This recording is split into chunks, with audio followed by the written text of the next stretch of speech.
All right, peeps, that's trick. So the BBC were made aware of the 2017 investigation into the former Radio 2 presenter Scott Mills. Now, that says to me that the BBC haven't learned their lesson.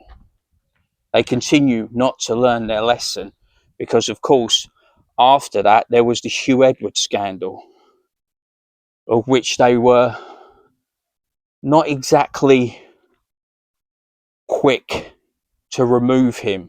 They continued paying his salary, a salary that he still hasn't paid back to the corporation, and that's license fee payers' money, that's taxpayers' money that was given to a guy that was convicted of sexual offences.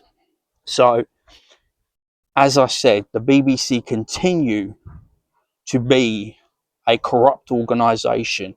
I mean, they knew about this in 2017 and they've only just acted, which makes me think this has come down on high from the new Director General, Matt Britton, because the previous Director General saw fit to let Scott Mills continue his career as a presenter on BBC Radio 2.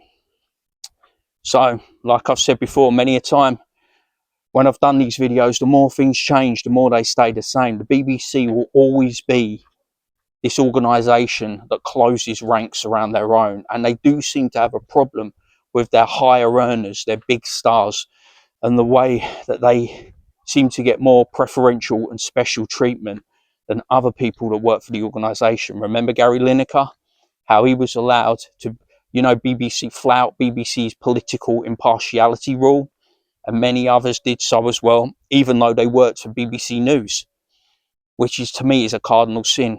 Anyway, the Scott Mills saga is going to continue. There's going to be more drips and drabs. We still haven't heard from Scott Mills. We still haven't heard from the BBC.